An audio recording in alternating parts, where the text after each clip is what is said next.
Welcome. Please comment where you're watching from in the world. So this girl is telling this story, and at first you're like, okay, this is weird, but it's still in the haha dating is rough category. And then you hit the part where your soul just leaves your body and refuses to come back. She's in New York City. First date. Normal. Chill. They go to this nice cocktail bar, so we're not talking like Taco Bell drive-thru energy. We're talking, I put on perfume and a real shoe. They're walking afterward, heading back, just talking, vibing, and then he steps in something. Now this is New York, right? So when I say he stepped in something, you already know it's not gum. It is not, oh haha, I found some frosting on the sidewalk. No, it is street poop, city poop, mystery poop, source unknown, could be dog, could be pigeon, could be human, could be some fourth category we don't even have language for yet. You don't ask follow-ups. You just say, oh gross, and keep walking and pray for emotional healing. So he steps in it, and immediately he's like, ugh, ew, which is fine, normal reaction. But then this man, and I need you to really picture this, because this is where the story crosses the line into, I now believe demons are walking among us. He lifts his SHOE, takes his bare hand, and just wipes straight across the bottom of his shoe. Full palm. Full contact. Like he's cleaning a whiteboard. He smears it. With his hand. Not a napkin, not a leaf, not the curb, not let me drag the soul on some grass. His palm. His living hand that he is going to continue using in society. And then he just stands there holding it. Like he freezes. He's looking down at his own hand, which is now completely covered in actual sidewalk excrement. And he goes out loud like he's in a nature documentary watching himself. Oh my God. Why did I just do that? She goes, I don't know. I don't know why you did that. And he's just staring at his hand in horror, like it betrayed him. Which, honestly fair, but also, sir, you are the hand. You did that. There was no second shooter. This wasn't the poop acted alone. This was you. Then, as if we are not already at DEFCON 1, he looks up at her with his poop hand still out and goes, playful voice, like he's joking, I'm gonna get you. And starts chasing her down the sidewalk with the poop hand. He's literally running after her going, I'm gonna get you. I'm gonna get you. Like he's 5 years old on a playground, except instead of having like a worm or a frog, he has New York City poop smeared across his hand, and he is coming in hot like it's enrichment time at the zoo. And she's sprinting, like she's in heels, dress, whatever, and she is sprinting down the block like her life depends on it. Which honestly at that point, it does. There are certain kinds of contamination you don't come back from. Your skin remembers. Your soul remembers. You're never clean again. You could boil yourself and still smell it in your bones. And here's the part that actually breaks my brain, because this is when it stops being gross and starts being psychological horror. He's chasing her and he's yelling, I'm gonna get you. But at the same time he's also yelling, why am I doing this? Why am I doing this? Why am I doing this? Like he's not in control of himself. Like his brain clocked out and left his body on autopilot chaos mode. He is literally narrating his own mental breakdown in real time, while using a poop hand as a weapon. That is demon behavior. Because think about it, if a guy is like, haha, I'm joking, that's one thing. Still not funny, still don't do that, obviously. But this wasn't that. This wasn't, haha, I'm teasing you. This was, my body is running after you with biohazard fingers, and my mouth is just along for the ride screaming, why am I like this? And I just want you to imagine being her in that moment. You're thinking, am I about to get touched? Am I about to get wiped? Am I about to go home with bacteria that doesn't even have a CDC page yet? Do I call the police? Can I call the police? Is poop pursuit a charge? Is there like a law for this? There should be a law for this. If there's not, someone needs to get on that. Because let's be very clear, this is assault adjacent. If someone chases you with an open palm of unknown fecal origins, that is biologically a threat. I feel like that should be in a textbook. Threat displays in human males include puffed chest, raised voice, and in rare extreme cases, pursuit with fecal smear. She says she obviously never saw him again, and thank God, because you're just waiting for the story to end with, and now we're married. And you're like, please say that's not where this is going. Please say this isn't the father of your children. But no. She ran, she lived, she blocked him, she washed her entire existence, hopefully burned those shoes, baptized herself in boiling water, whatever she needed to do. And the dude telling the story afterward is like, this right here? This is what happens when men who need therapy don't. Like, this is the final evolution of, I'm fine, I don't need to talk to anyone. One day all the weirdness they've been repressing builds up and just detonates on a sidewalk in Manhattan, and suddenly they're chasing innocent women with poop hands yelling, "Why am I doing this?" And honestly, he's not wrong. Because here's the thing, this is the part people don't get. She's laughing a little while she's telling it, because that's how we survive, but that's genuinely scary. Like genuinely. I could get sick, I could get grabbed, I could get humiliated in public, I could get cornered by someone who's clearly not mentally stable, all in one moment. That's not just EW gross. That's, am I safe right now? And the worst part is, guys will hear this and go, he was just joking though, right? Like it's harmless, like she's dramatic. And women hear this and go, yep. That tracks. That's exactly the kind of thing that happens on a first date with a stranger in this economy. So yeah, moral of the story. If a man ever, at any point, in any context, touches public sidewalk poop and then uses it to chase you while narrating his own breakdown like a Discovery Channel special, no second date. Block. Delete. Relocate if necessary. Change your name. Enter witness protection. Get a new passport. Start over in a different country. Because that's not quirky. That's not, haha he's so random. That is a walking biohazard with commitment issues. So we're walking, right? Daytime, publicish, because I'm not stupid, but where we ended up walking was more empty than I thought it would be.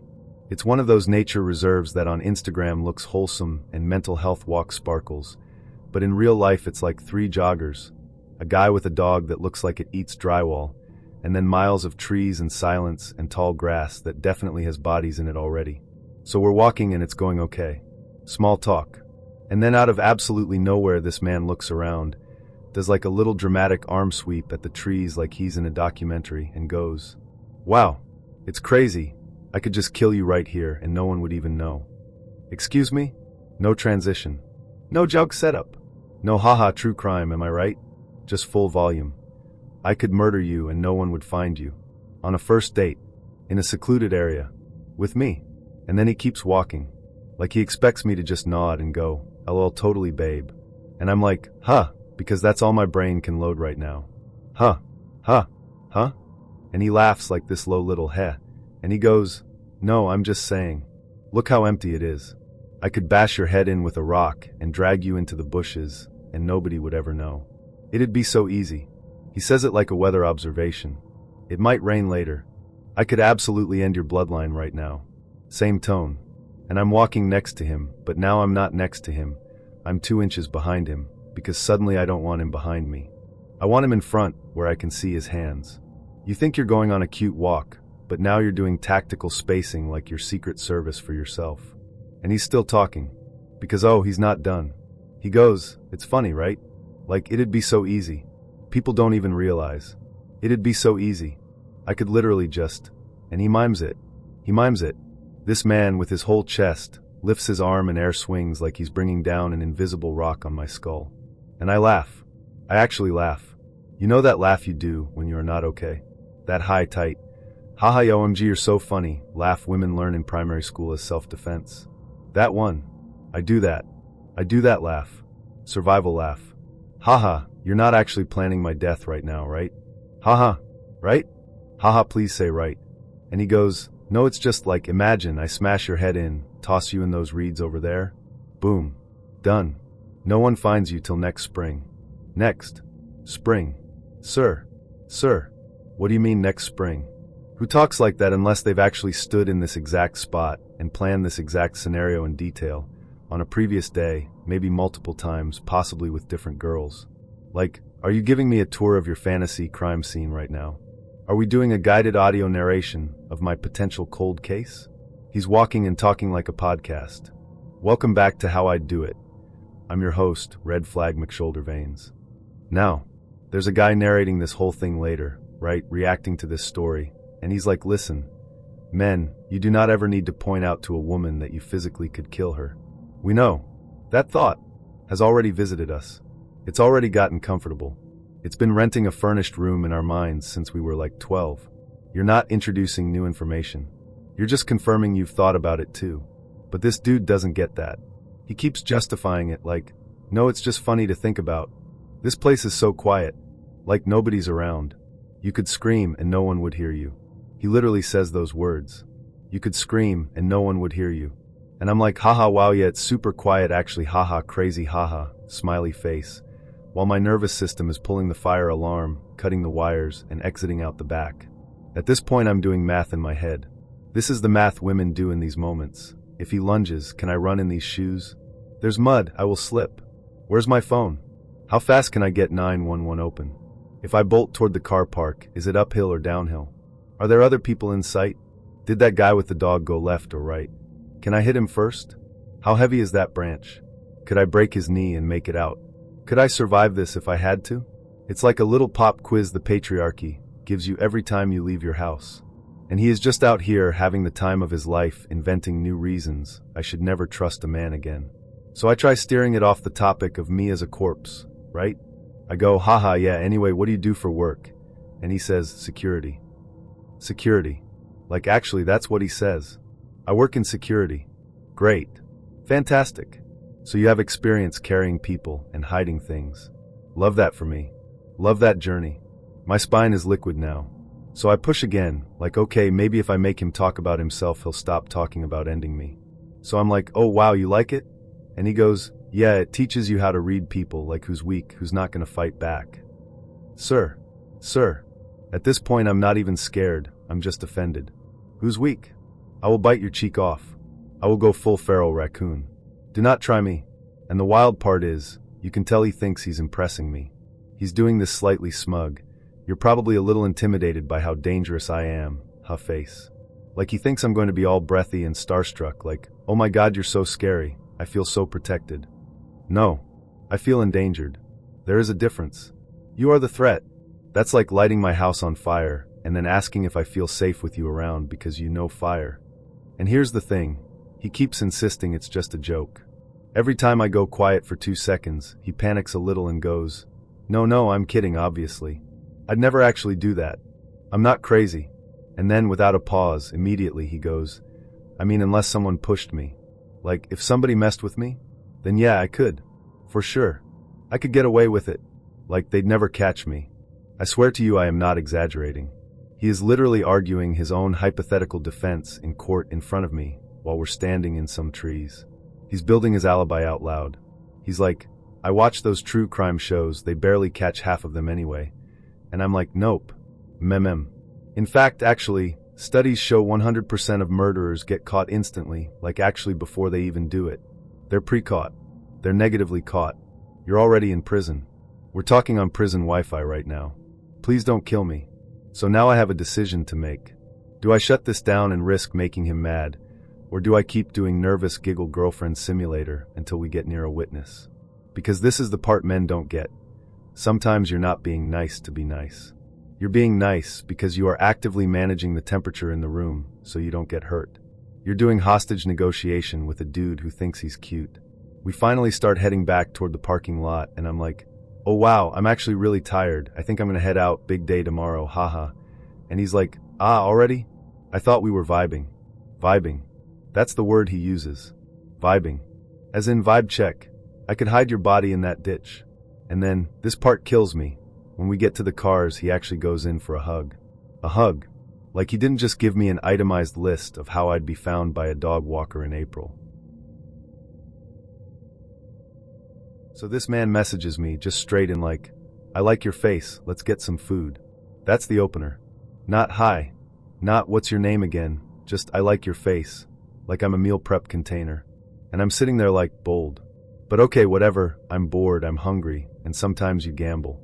Then he goes, meet me at my house. Red flag number 1. Because sir, why am I meeting a man I don't know at his house? On the first link, but against my better judgment, and listen, I have to own my part here. I do it. I literally drive 45 minutes. So I pull up to this house.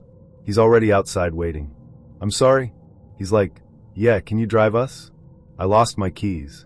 Lost my keys. Translation. I do not have a car. That's when red flag number 2 crawls out of the bushes and sits in my lap. But again, we're here now. We're in it.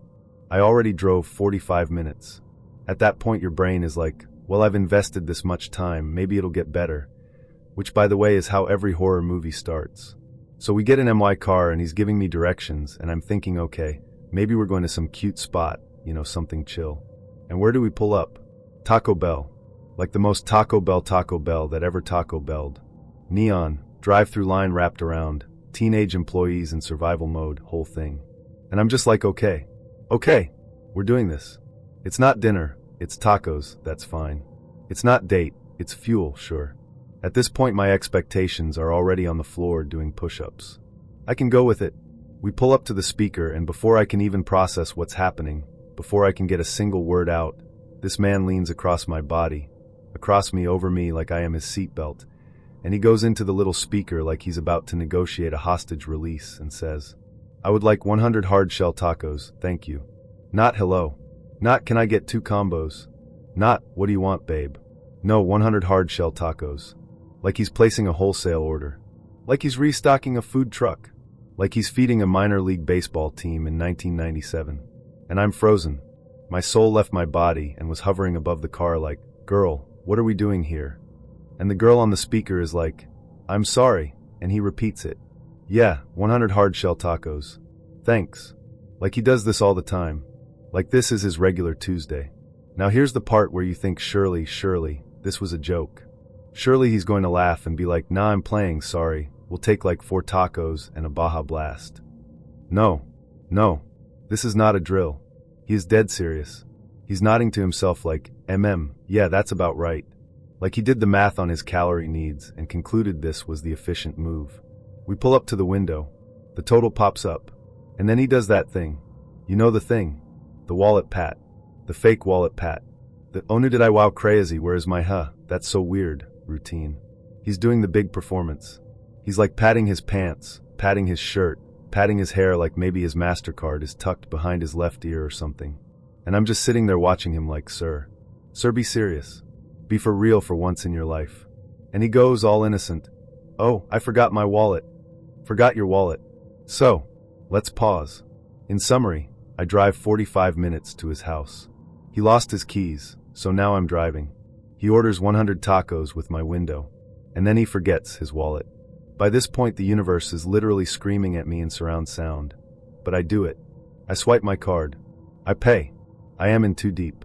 You ever be in a situation where you're like, this is already insane, so one more layer of insane won't matter? Yeah, that.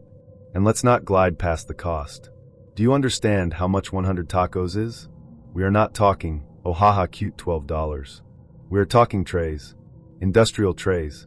The back of house at Taco Bell is scrambling like it's a national emergency. They're calling in extra shells from storage. People are sprinting. Somebody in a visor is sweating. Management is involved. This is an operation. So now it's me, him, and 100 hard shell tacos in my car. We drive back to his place. His place, by the way, which I have still technically never been invited into with like, "Hey, is this cool?" We're just doing it. We walk in and immediately I realize, this is not his place. This is his dad's house. His dad is literally sitting on the couch like a final boss. No shirt, TV glow, that dad stare like, who is this and why is she in my home with $179 of Taco Bell? We go into the kitchen/dining room situation, and this man, and I am not exaggerating this, I wish I was, he just starts dumping tacos. Like not plates. Not like, here, let me plate this nicely. No. He is opening boxes and physically pouring piles of tacos onto the table. Just mountains of hard shells sliding everywhere, lettuce avalanche, shredded cheese confetti. It's like watching a party platter lose structural integrity in real time. Then he sits down in this weird ceremonial way, slams both hands on the table, and full volume screams. Let's feast. Like we're Vikings. Like we just returned from war. Like we pillaged the Taco Bell kingdom, and now must honor fallen warriors with crunchy beef. And then he goes completely, absolutely silent. No music. No conversation. Just crunching. We are eating hard shell tacos in total silence, like some kind of cult ritual. I can hear his chewing. He can hear my chewing. I can hear the dad chewing. Yes. Dad joins. Dad just kind of drifts into the doorway like a horror game NPC, grabs a taco off the pile, and stands there next to us while he eats it. Standing. Hovering. Staring. Not talking. Just breathing and chewing and watching me. Do you understand how loud chewing is when no one is talking? It's like being trapped inside someone else's mouth. And I'm sitting there like, this is how I die. This is it. This is how people end up in documentaries. She was last seen at a Taco Bell drive-thru with a man known locally as Taco Bill. Because that's what he is now, by the way. He is Taco Bill. Don't tell me that's not his name. Every girl in a 50-mile radius knows him as Taco Bill. I guarantee he has done this exact lost my keys, lost my wallet, buy me 100 tacos routine before. The system is too smooth. This is a scam he has refined. And I realize something else. This is not even about the tacos. This is about control. He got me to drive to him, drive for him, pay for him, bring the food back to his space, sit in his house, sit at his table, next to his father, and accept total silence on his terms. I am in his little world now, where he is impressive and desired and fed. That's the real thing he's eating. So I sit there and I'm thinking, if I stay, I'm getting murdered. If I run, I'm getting chased. I need an exit that does not get me stabbed with a spork. So I do what polite women do when they think they might die. I get nice. I get real nice. I start packing tacos into my purse. Like casually, like, oh, I'll take some for later, haha. Because if I'm going to die, I'm at least taking snacks to the afterlife. No, but for real, I start quietly loading boxes into my bag so I have an excuse to stand, move, get to the door. And then I do it. I stand up, I smile, I put on my so grateful, wow, thanks so much for this experience, smiley face, voice, and I go, thank you for this. You will never hear from me again. So we go out on this date, right? And at first I'm thinking, okay, maybe this will actually be normal, like bare minimum normal. We're at dinner, we're talking, he's got that fake confident energy, that I practice these lines in the mirror voice, but whatever, I'm like fine, I can sit through a meal. We get on the topic of love languages, because of course we do, because apparently that's like a BuzzFeed quiz people use now instead of having a personality, and he asks me, what's your love language? So I tell him I'm honest, I say, mine's acts of service and gift giving. That's how I show love. I just mean I like doing things for people I care about, and I like thoughtful little things, you know? Like, hey, I brought you coffee because you had a rough shift. Not, here's a diamond necklace, you owe me your soul. Just normal. And he immediately goes, dead serious. That's actually really narcissistic. I'm like, huh? He says, yeah, because that means you do things so people will look at you. You're making it about you.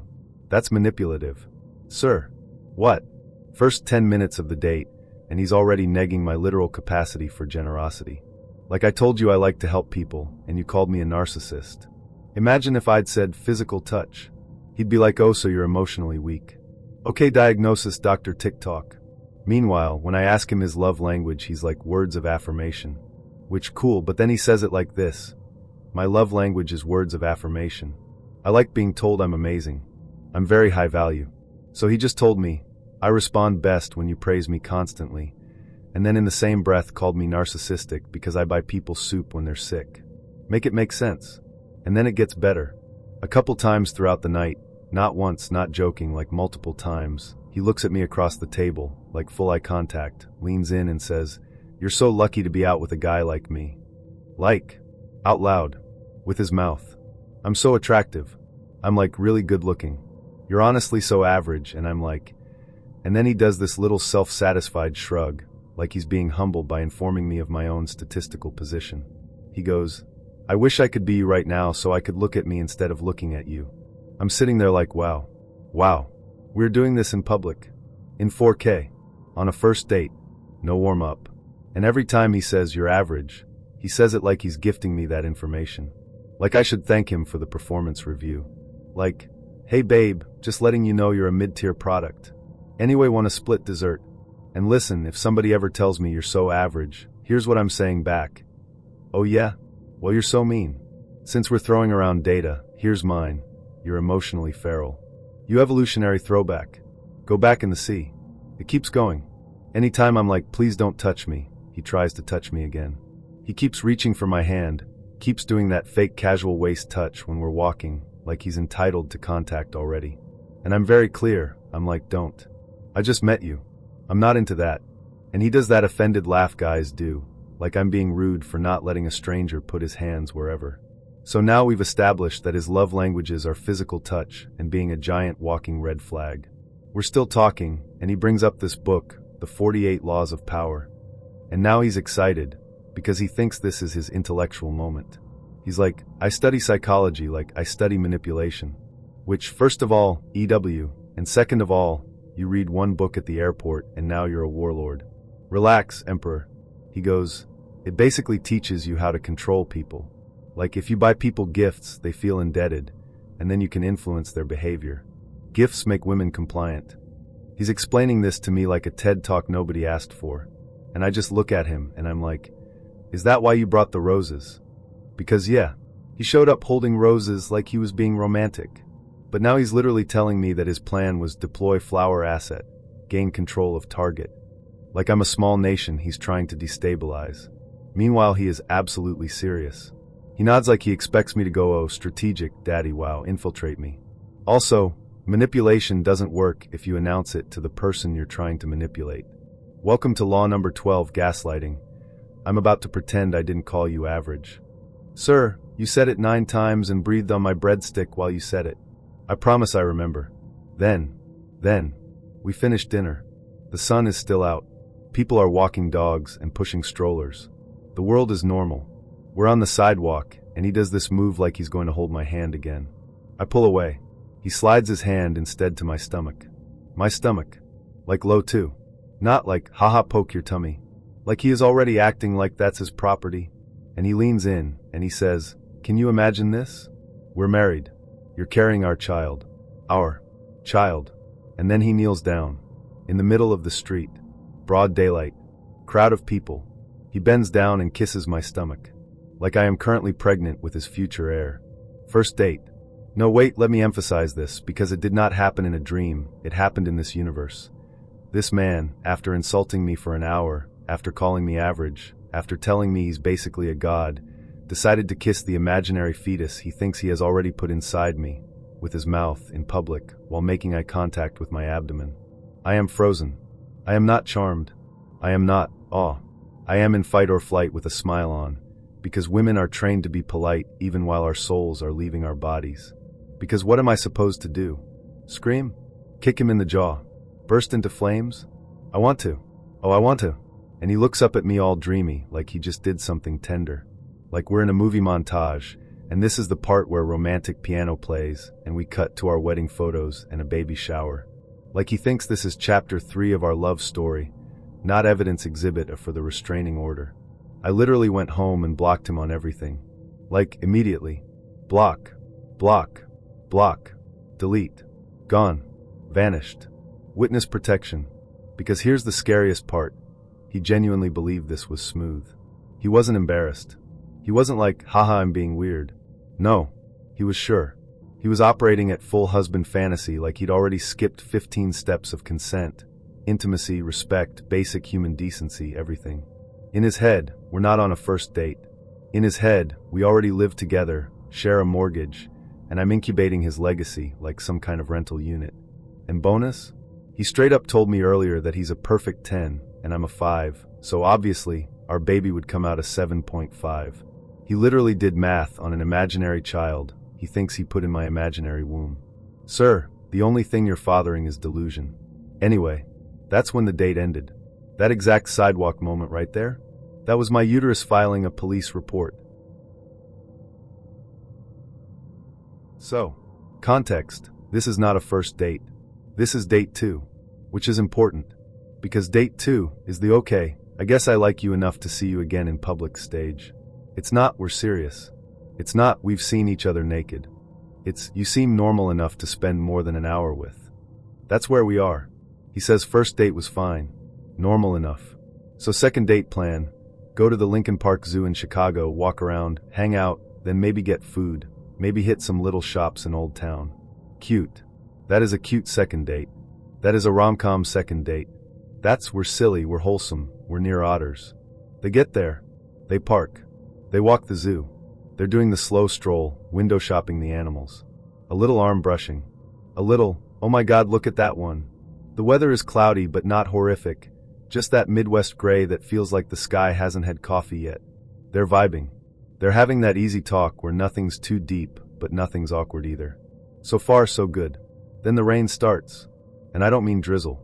I don't mean oh, sprinkles, haha, let's huddle under this tree and be cute. I mean biblical. Biblical rain. At first they try to tough it out. They're running under canopies with everybody else doing the, haha, wow this is crazy, we're so random laugh. They're ducking into doorways, waiting it out. But it doesn't stop. It just gets heavier and heavier until clothing is sticking to skin, and hair is plastered and both of them are soaked. So they're like, okay, we're not doing the cute rain aesthetic, we're doing survival mode. Let's go back to the car. Small note, the car is 8 blocks away. 8 Chicago blocks. In a full horizontal downpour. They start running. Now, have you ever sprinted 8 city blocks in soaked clothes? By block 2 you're not running, you're dragging. Your socks are heavy. Your jeans feel like denim cement. Your shoes are making that schlup noise like you're stepping in raw mac and cheese. Your hair is in your eyes and water is in your mouth and you cannot see, and you're laughing because the alternative is crying. But anyway, they finally make it to the car, still in this absolute waterfall coming from the sky. They get in, slam the doors, and now it's that moment of silence where you're both just breathing hard and dripping everywhere and laughing like, oh my god that was insane, and trying to catch up to your own heart rate. He's in the driver's seat, doing normal post-downpour stuff, right? He's peeling off his soaked jacket. He's wiping his face with his sleeve. He's shaking his hair out like a dog. He's wringing rainwater out of his shirt. The car is fogging up instantly because they're basically humidifiers now.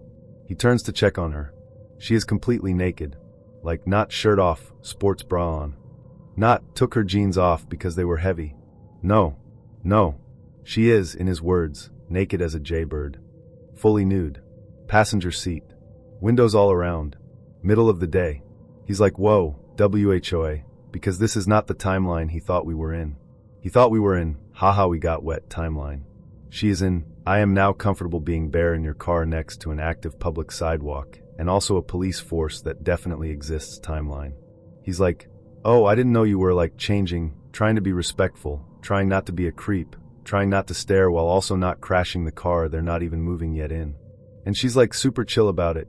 No embarrassment. No big deal. Just, my clothes are soaked. I don't like them touching me like that.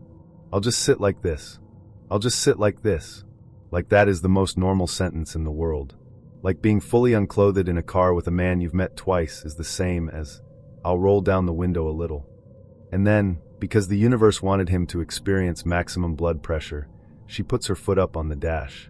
Let's talk about that. This is not just she's nude but tastefully curled up in a little ball, covered by her hands, minimal exposure. No. She throws her leg up like she's stretching before soccer practice. She reclines. She's open. She is functionally on display. And again, it is daytime. They are parked on a public street.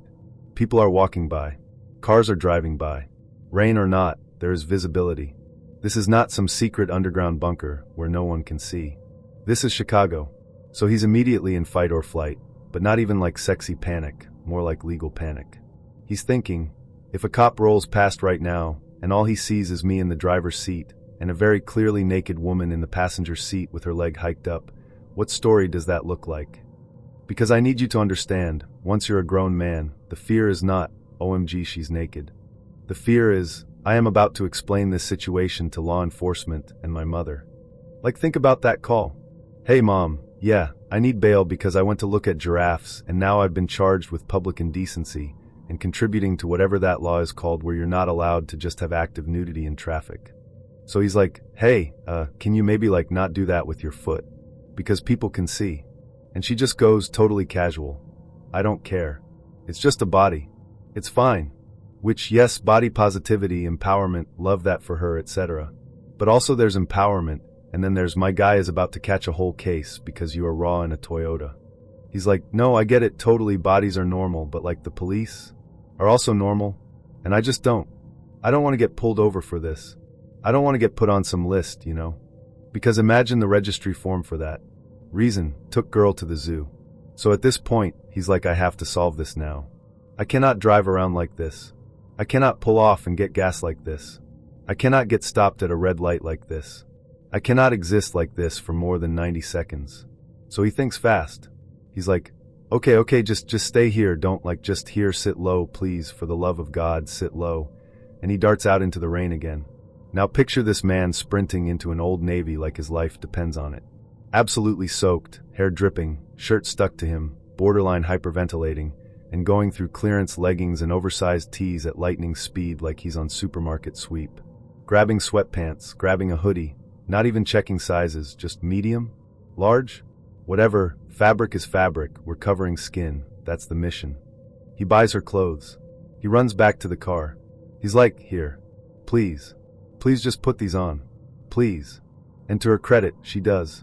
She throws them on like, yeah, okay, sure, and she's still acting like nothing is weird. Like this is just a totally normal errand they ran together.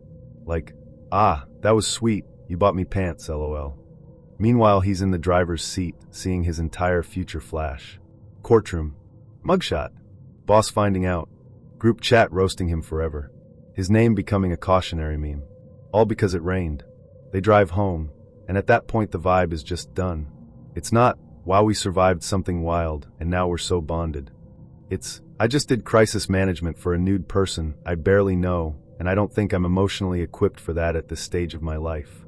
And afterward he's like, yeah, look. She was cool, she was hot, she was confident. But also, no, there's no third date. So this dude gets on Hinge, right? He matches with this girl. Then he pulls up to get her in real life. And Buddy is stunned. Because she is not the same size as the photos. At all. She's, in his words, easily 210, 215 now. Like literally almost a different body type. And immediately he's like, oh okay, so we're doing lies then. And listen, yes, men filter, women filter, everybody angles, everybody edits, whatever, we all know. But this isn't just, oh she face-tuned her jawline a little. This is, you used pictures from at least 2 bodies ago. So right off the bat, he's already low-key irritated. Not saying it, but it's sitting in his chest. Now, he had actually tried to be decent and kind of impress her because this was the first meet, so he had booked them a table at a nice-ish place. Not like $4 white tablecloth and a man named Laurent judging you for asking for ranch. More like special but not insane. Like $, not $, But on the way there, the restaurant calls him and is like, hey, so sorry, we've had a pipe burst, we gotta cancel all our reservations for the night. And secretly, he's happy. He's like, thank God I have an out. This is my moment. I can just be like, ah shoot, what a shame, rain check. And then drive home and play Call of Duty in peace. But no, he doesn't do that. He keeps going. He's like, well, we're already dressed, we're already in the car, I might as well take her somewhere. So he's frantically looking for a backup spot on his phone, scrolling maps, scanning reviews, and he finds this place that shows up as $, on Apple Maps. $2 signs. Reasonable. That's like decent food, not gonna cry when the bill comes. So they get there. He walks in. Instantly knows he's made a mistake. Because when I tell you it is not. Immianitis. Candlelight. Soft music. Waiters in black with the towel over the arm. Wine list like a biblical scroll. And the menu comes out, and it does that thing fancy restaurants do where they don't list prices next to certain items. You know that trick? Where they're like bone marrow / truffle / reduction / heirloom blah blah blah. And no price, just vibes. He used to work in fine dining, so he knows what that means. That means this is about to be rent money. At this point he's like, man, I did not mean to bring her to a $3 sign, possibly $4 sign situation. I would have taken her to Chili's.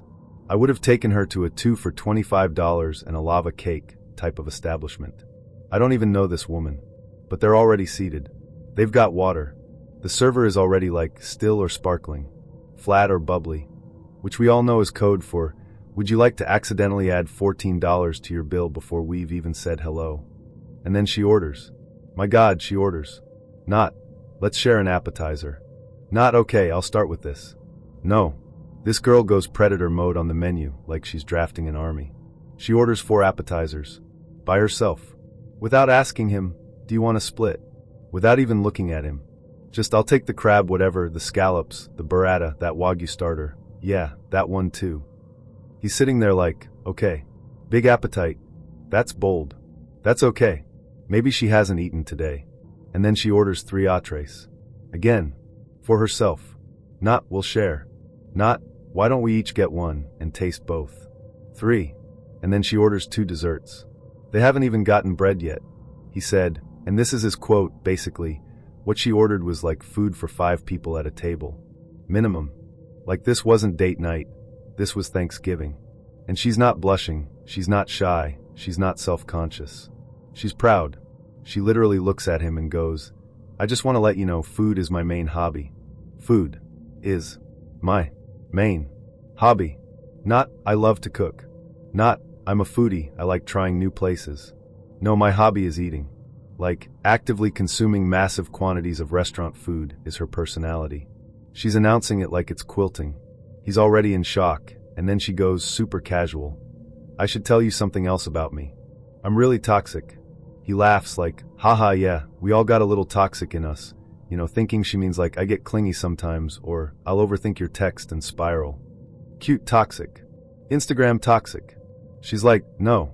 I like to make my boyfriend think I'm cheating so he'll freak out, and then we have crazy make-up sex." And he's like, "I'm sorry?" She explains. Like she's proud of it. She says she likes drama. She likes it when men are jealous and panicking.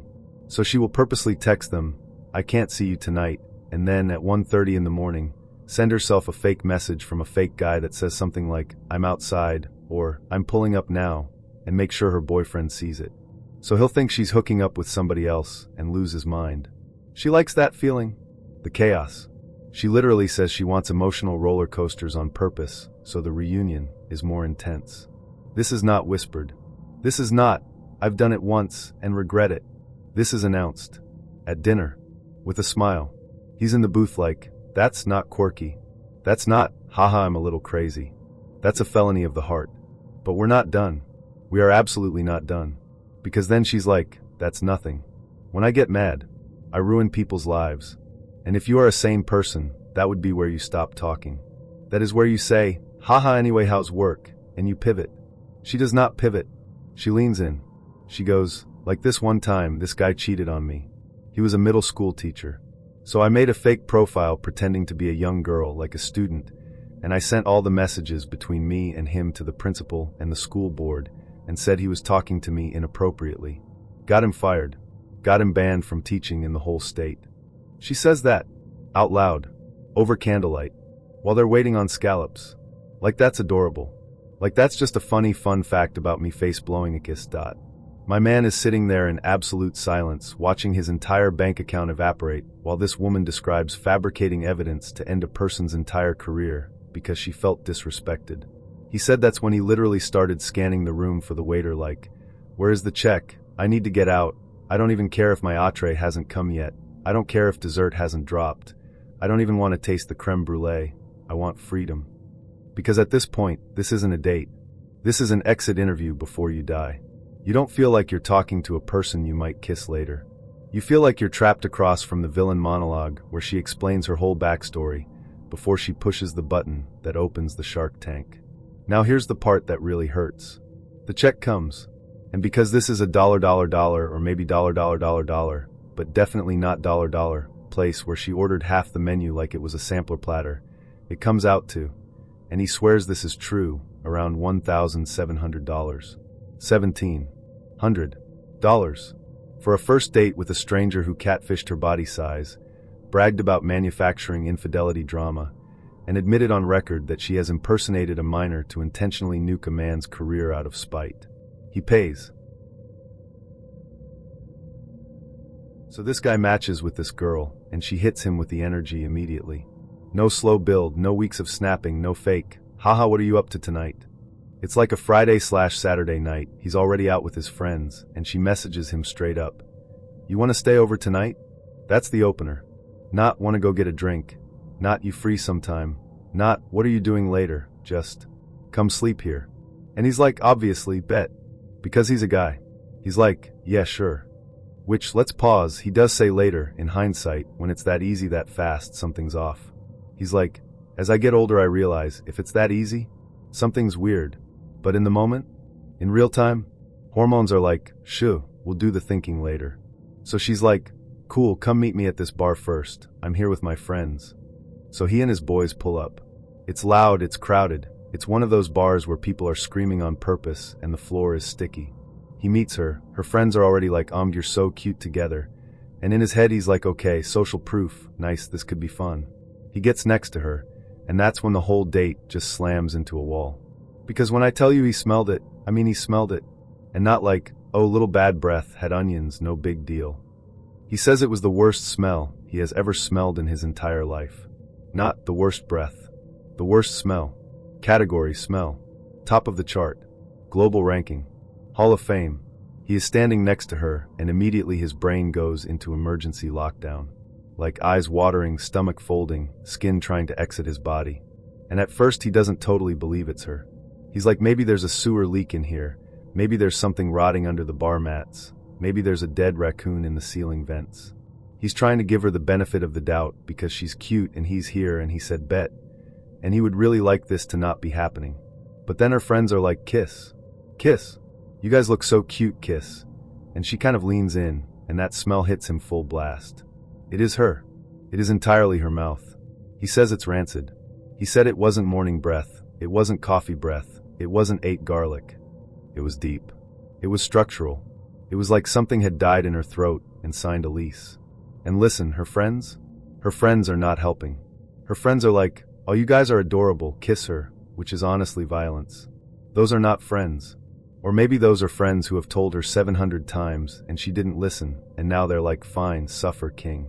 Either way, they're chanting kiss, kiss, kiss, and he's just doing evasive maneuvers like he's dodging a laser grid in a heist movie. He's like, oh, I'm not really a PDA guy. Which is a lie. He literally says, I love PDA. I am a PDA guy. I am a public display of affection enthusiast. But in that moment, that's the only excuse he can think of that sounds semi-polite. Because you can't just go, no, I will not kiss you because every time you exhale I see God, and not in a good way. So he's doing little leanbacks, little head turns, giving her the cheek, trying to angle the conversation so her face is not fully aimed at his nose. And meanwhile his brain is like, we have to go. We have to go right now. We have to leave this building and possibly this city. But he can't figure out how to leave without looking rude because it's been like, what, 10 minutes? Maybe 12. You can't just Irish exit after 10 minutes, right? You can. You absolutely can. You should. But in the moment you feel like you can't. So he's stalling. He orders an Uber and is like, okay, I'll just bail once the car's here. Cool. Smooth. But while they're waiting for the Uber, she is trying to kiss him again. And now he's out of lies. He has nothing left. He can't keep doing, haha, I'm shy, because she's not buying it, and her mouth is still trying to enter his airspace. So this man panic confesses. He just blurts it out. He goes, look, I'm sorry, but your breath is really bad. Like really bad. I just can't. And immediately he's like, I cannot believe I said that out loud. I hate myself. I'm a villain. I'm going to hell. But she doesn't get mad. She doesn't slap him. She doesn't storm off. She just goes, oh my God, I hope I don't have halosis. Halosis. She means halitosis, like chronic bad breath. But she says it like it's a medical condition she's been diagnosed with by 3 specialists.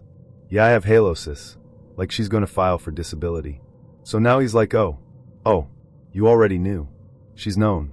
She's aware. This is not new data for her. This is a pre-existing situation. At this point, normal people would part ways. They would say, okay, this clearly isn't going to work, have a nice life. End of episode. But no, of course not. He still goes back to her apartment with her. This is where, respectfully, we turn the camera around on him. Because yes, she's a walking biohazard right now, but also, sir, what are you doing? You literally said you felt like you were going to throw up, and you still went home with her. Why? Why? Be serious. Be honest with yourself. Be for real for once. They get to her apartment, and it's instantly worse. The smell situation is not just oral. The apartment has a smell. She's got dogs. Plural. And carpets. Plural. Old carpets. And she's like, oh, before you sit on the couch or stand on the rug, put these sandals on. Which is already not a sentence you want to hear in a stranger's home. House shoes. Cute. Wear these sandals so you don't step directly in the pee. Absolutely not. He goes, why? And she just goes, really casual. Yeah, sometimes the dogs pee on the carpet. Sometimes. That's the word she uses. Sometimes. As in currently. As in right now. As in, there is an active moisture situation beneath your toes that the landlord does not know about. He's like, do you clean it? And she's like, it's really hard to clean. Babe. And now that bad smell from earlier? He realizes it's in the air here too. It's in the fibers. It's in the fabric. It's in the couch. It's like the apartment has a humidity of funk. He says he literally couldn't get rid of it. After he left, he brushed his teeth, still smelled it. Put lotion on his face, still smelled it. Showered, still smelled it. Threw up. Still smelled it. And meanwhile, in his head at the time, he's thinking, maybe when we get back I can be like, hey, let's brush our teeth together. Haha, cute couples thing. Like he's going to fix this girl in 5 minutes with a mint and a prayer. My brother in Christ. She doesn't need gum. She needs a dentist, a deep clean, a humidifier, a carpet replacement, and maybe a priest. So finally, his survival instincts kick in. He bails. He literally pays like $40 for an Uber to get home, even though she lives like 10 minutes from his place, because he said at that point he did not care, he just needed out. He gets home, he's gagging, his pores feel contaminated, he's scrubbing like he's in a medical drama after a biohazard scene. So this is one of those stories where technically nothing bad happens, like no one gets chased with poop, nobody pretends you're already pregnant, nobody orders 100 tacos, but it is still the kind of date that just rots your soul from the inside out because of how embarrassing it is for everyone involved. We're at a bar. It's the first date. We've sat down for maybe 4 minutes. We are still in the hi, how are you, how is parking stage. We are not deep. We are not vulnerable. We are not sharing childhood trauma. We're barely past names. And he does the move. You know the move. He puts his phone on the table, screen up. That is important. Phone. Screen up. On the table. Facing him. Right away. Now look. If you're gonna run the fake emergency call to get out of a date, play okay. I'm not even judging the tactic. I get it. Sometimes dates feel unsafe. Sometimes you're not attracted. Sometimes you're just not feeling it, and you want the clean escape hatch. That's fine. That's practical. People do that. Women definitely do that, and I support women doing that for safety reasons, no questions asked. But you have to at least commit to the script. This man, no script. Improv only. And we are not talking good improv. We're talking 2 a.m. basement open mic improv where no one is laughing. So we're sitting there and his phone rings. Except it does not ring. Nothing is ringing. No sound. No vibration. No flashing. The screen does not light up. Nothing changes. He just looks down at his lock screen, which, reminder, is not showing an incoming call, and goes, ah, my homie keeps calling me. My brother in Christ. Your homie is literally your wallpaper. He picks up the phone, that has not rung, and does this whole act. He frowns, he sighs, he squints like he's getting dramatic news, and then he puts it down and he's like, man, this is crazy. My boy just got in a car crash. Oh no, not the car crash. He went straight for the my friend is currently dying card. On minute 5. That's advanced level fake emergency. Usually people warm up with oh my roommate's locked out, or oh my sister needs me to grab her kid. He jumps straight to tragedy is unfolding as we speak. I must go. And I'm just sitting across from him like, MHM. Totally. Absolutely. Your friend is in a serious medical emergency, and you are sitting there looking at your background photo like it's CNN. Definitely. So I'm like, oh, wow. That's serious. Are they okay? And he's like, yeah, I don't know yet. It's like really intense. And he does this little stare off into the middle distance thing like he's in a sad indie movie about brotherhood. He's really acting. He thinks he's nailing it. Then because he apparently thinks I was born yesterday and also blind, he adds in this heavy voice, I hate to do this, but like, I might have to go.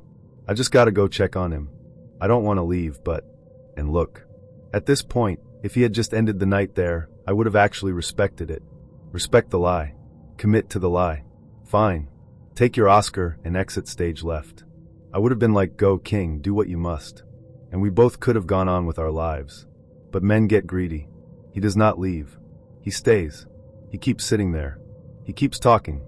At this point we're 15, 20 minutes in, and he's still there, still chatting, still trying to flirt like nothing happened, still doing the casual touch on the table, still looking at my mouth while I'm talking, still like, so what kind of music do you like? Sir, your friend is allegedly folded around a guardrail at a 45-degree angle, and you're asking me if I'm into Afrobeats or indie pop. And this is where the secondhand embarrassment goes nuclear, because you can feel him planning the whole exit. You can literally see him building his lie in real time like Lego. Like, you can see the wheels turning in his eyes. He's like, okay, at what timestamp do I pretend I got the update call? How do I pretend to read a text that doesn't exist? How much fake concern is too much fake concern before it becomes comedy? Can I get away with ICU? And he's still doing the thing where he glances dramatically down at his phone every few minutes like, man, he keeps calling. And I'm just staring at this black, dead, untouched lock screen like, no he does not. Your phone is not lighting up. Your phone is in airplane mode from 2012. Your phone is a coaster. Here's the part that kills me though. He tries to keep the romantic energy going while running the, I have to go. So he's already setting up the next time. He's already like, this is such bad timing because like I'm really having a vibe with you, and this is so unfortunate, and like I hate that I have to leave, but maybe we can, finish this at my place. Oh, there it is. There it is, folks. We have entered familiar territory. Welcome to the fake emergency but also Netflix? He basically tries to stack excuses into a combo meal. He thinks he can get out of paying for drinks and pivot to come over. He's like, I just think I'd be more comfortable at my place right now with everything going on. You can come with me if you want. For support. Support. Like I'm gonna provide critical moral backup during his imaginary friend's imaginary post-crash recovery by, what? Sitting on his couch, taking my shoes off. Comforting him by removing clothing? Is that the plan, Dr. House? Is that the treatment? This is the thing. This is the male delusion. He really thinks this is smooth. He thinks this is persuasive. He thinks my homie is bleeding out, come vibe at my apartment is hot. Now, because this wasn't enough cringe yet, let me paint you a bonus scenario the narrator gives that just honestly belongs in a museum. He goes into parody mode and acts out the worst possible version of this lie. The asteroid call. Imagine you're on a date and the guy looks down at his phone, again not ringing, and he's like, oh no, I'm getting a call. I normally don't answer calls on a first date because I'm a gentleman, but this is serious. Then he puts the phone to his ear locked, and he goes, what? An asteroid? A 100-mile wide asteroid is heading toward the city right now. Everyone needs to evacuate immediately. Oh my God. Then he hangs up like, dang, that was 911. And you're like, I'm sorry, did you say 911 called you? They call people now. That's a new feature? And he's like, yeah, so actually I should go. I just remembered also that I have a dentist appointment in like 45 minutes. And I just can't miss that because like my insurance and the asteroid, and it's just crazy timing, honestly. And you're sitting there like, so you're fleeing the city from a doomsday level space event and getting your teeth cleaned, but you're totally free to hook up after though, right? Cool. That's the energy this man had. That's the tier we're dealing with. So this date starts weird and then immediately sprints into should I call the police or Ancestry.com. And honestly, by the end, you're just sitting there with your jaw on the floor like, I don't think that was a date. I think that was evidence collection. So, she goes out with this guy. Normal start. Talking, drinks, conversation, whatever. And he opens with what has to be one of the wildest icebreakers of all time. He literally asks her, do you know who your father is? First of all, sir. What? Not what do you do? Not what music are you into? Not what's your star sign? None of the usual first date warm-ups. This man jumps straight to paternity. Straight to, are you familiar with the identity of the man who contributed 50% of your DNA? Which, even if you're saying it in a jokey tone, is insane. But he's not saying it in a jokey tone. He's just saying it. Casual. Like that small talk. She's like, yeah, I know who my dad is. Do you know who your dad is? Why are we doing genealogy over appetizers? And he kind of shrugs it off like just wondering, like it's nothing. Red flag number 1. Fast forward a little. They're sitting there longer, and she notices something off. Like physically off. He's doing this thing with his hands. Not nervous fidgeting. Not tapping the table. Not stroking his beard like he's thinking. He's hovering. Near her hair. Like he keeps finding reasons to touch around her shoulders. Oh, you've got a little something there. Oh, sorry, there's lint. That fake little reach? Except there is no lint. There is no something. What he's actually doing is trying to get his fingers into her hair. Not in a flirty, tuck it behind your ear way. In a collect the specimen way. At first she thinks maybe she's imagining it. Because who would do that, right? Who just tries to pull hair off a stranger like it's a scratch-off ticket. So she lets it go, and then she catches him again, hand literally midair, sneaking in like a crane game. And then she straight up asks him, excuse me, what are you doing? And this is where any normal person would get embarrassed, apologize, maybe say, oh sorry you had something in it. Whatever. That's the out. That's the exit ramp. He could have taken that. He could have just lied like a normal weirdo. He panics and goes, nothing, like 5 times in a row. Nothing, nothing, nothing, nothing, nothing. Which, if you've ever parented a toddler or watched a cop show, you know means something. She's like, that was attached to my head. What are you doing? He's like, no, there was just a piece of hair on you. I was just trying to get it. And she's like, yes, it was on me. That's because it's mine. That's how hair works. At this point, you're already thinking, okay, ew, he's a hair guy. Like, cool, we've reached the fetish portion of the evening. Time to wrap this up. Thank you for coming. Grab your coats. But oh, no, it's worse. Because then comes the goodbye. They've made it like an hour and a half. She's already in exit strategy mode. She's polite. She goes for that polite little goodbye hug. You know, the awkward lean in, one arm, keep the hips back so there's no I'm claiming your body energy. That hug. And he grabs her hair. Not like a little tug. Not like a playful, haha whoops. He full-on takes a handful of hair at the back of her head and ynks. Hard. Like scalp pain, eyes watering, full body flinch. She screams. Obviously. You would too. You'd think you're being attacked because, hello, you literally are. She jerks back like, what is wrong with you? What are you doing? And finally, he gives her the explanation. And the explanation somehow manages to be more insane than the behavior. He goes dead serious. I'm pretty sure you're my sister. I'm sorry? I'm sorry? I'm sorry? That is his line. That is his defense. That is his no babe chill. I had a reason. I'm pretty sure you're my sister. Oh okay cool, so assault is fine if it's for science. Got it. Thank you for clearing that up, Officer DNA. So now he starts trauma dumping this whole story about his dad, like he's giving lore. He says he only recently found out who his father is.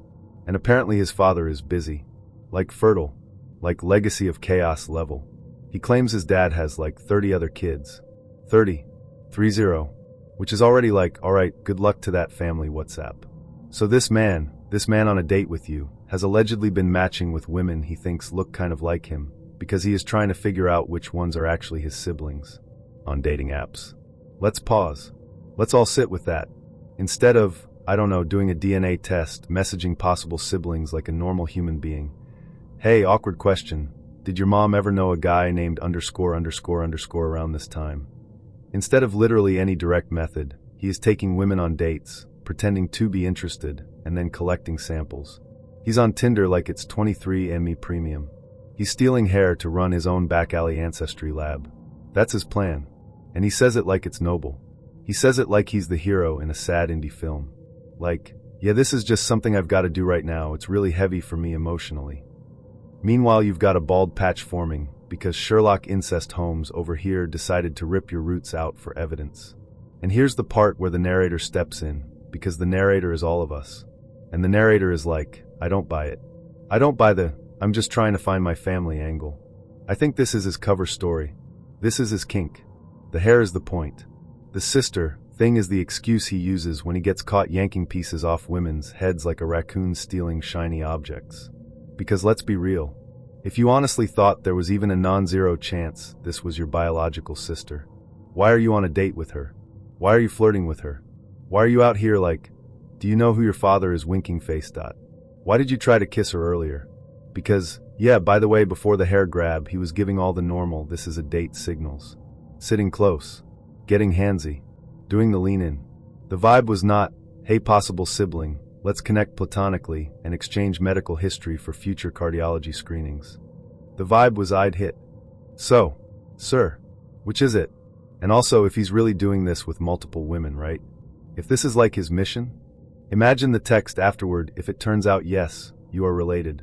Had a great time tonight, sis 2 hearts, we should maybe not hook up ever again, lol. Family first face blowing a kiss dot. Like what do you even say? Do you send the split bill? Do you Venmo with the note, incest screening fee? And logistically, how is he checking the hair? Is he going home with a plastic baggie labeled Tuesday girl / possible sibling / brunette sample? Is there a spreadsheet? Does he have a folder? Is he swabbing himself in his bathroom like he's running CSI? Father was busy edition? It's so creepy because it's so calm. He doesn't think it's creepy. That's the chilling part. He's not like, wow, I'm sorry, that sounded crazy, I know this is a lot, let me explain because you're probably freaked out. No. He says it like it's reasonable. Like you should actually feel bad for yelling at him. Like you overreacted to being scalp assaulted in public. So this one starts like it could be a cute little comedy of errors, and then it quietly slides into obsession territory, and you realize halfway through your polite smile that maybe you should have left when the lights were still on. We go out. He says he's a comedian. Cool, always a bonus if someone can make me laugh, right? We hit a little place that does open mic nights, and he tells me he's going up to do a set. I didn't know he was performing tonight. He hadn't said, "I'm hitting the stage," in the flirty text. But whatever, I figure live comedy, that's fun. I order a drink. He goes up. I'm proud of him. He starts his set. 2 minutes and he's doing these jokes that aren't jokes, like ever murdered your ex? Which, is not observational comedy. It's not dark, it's just bad. No punchline, just, murder the ex lol. The crowd is not laughing. He keeps doubling down with this weird violent bravado, like he thinks he's being edgy when he's just being terrifying. He makes this offhand comment about my ex, as if he's auditioning for being the villain in a true crime docuseries. He bombs. Like spectacularly bombs. Crickets. One dude coughing in the back like he's trying to summon a laugh. You'd think he'd be embarrassed, sheepish, take it down a notch. He comes off stage flush and weirdly proud, like he designed the awkwardness on purpose. He leans over, and he whispers to me like it's part of the routine. I like to worship you. I want to touch your feet. I want to be your pet dog. And I pause. You don't get a playbook for what to do when a stranger on a first date tells you they want to be your dog. There is no etiquette for this. Do you ask follow-up questions? Is there a contract? I am simultaneously baffled and alarmed. He's not joking. He's not being coy. He's saying it like it's a job application. Position, live-in worshiper. We'll commute. We leave the venue because I'm like, okay, this is too much for right now. He offers to walk me to the subway, which is sweet in theory, until he decides that walking means demonstrating his devotion. On the subway platform, he literally drops to his hands and knees, like a human dog. Right there. Public transit smells, fluorescent lighting, strangers scrolling, and he's in full performative pet mode. He starts kissing my feet. Kissing. My feet. In public. With people around. People who are not reacting like they're seeing something strange because the city has seen everything and the threshold for "that was weird" is very high. But it is weird. It is boundary violating. It is intimate in a way you cannot consent to by virtue of sitting on a bench in front of him. He says, "I'm your dog. I love you. Tell me what to do." He's got this pleading, almost feral tone like he's auditioning for the role of submissive man. I'm literally saying, "Get off me," in the nicest voice possible, like I'm trying to uninvite politely instead of provoking a scene. But he seems thrilled by the instruction, like humiliation is the kinkiest thing on his menu. Then, like textbook possessive behavior, it gets worse after the actual date. He texts me nothing but paw emojis. Like not, "Hey, I had a nice time," not "Hope you got home safe," just paw prints. For a week. A week of nothing but paw prints, like a toddler with an emoji set. At first I think it's kind of funny, haha, quirky, but then it's like he's scripting our relationship using animal icons. That's not a unique language, that's an index of single-mindedness. He is saying, I will be small. I will be persistent. And the kicker, because you knew there would be a kicker, 1 week later I leave my building and he's outside. Standing there, like he's been waiting, like he has a schedule. 8:07 a.m. hopeful humanity check. He is outside my building. He must have known when I leave for work or when I tend to get coffee because he's there like some sort of vigilante fan.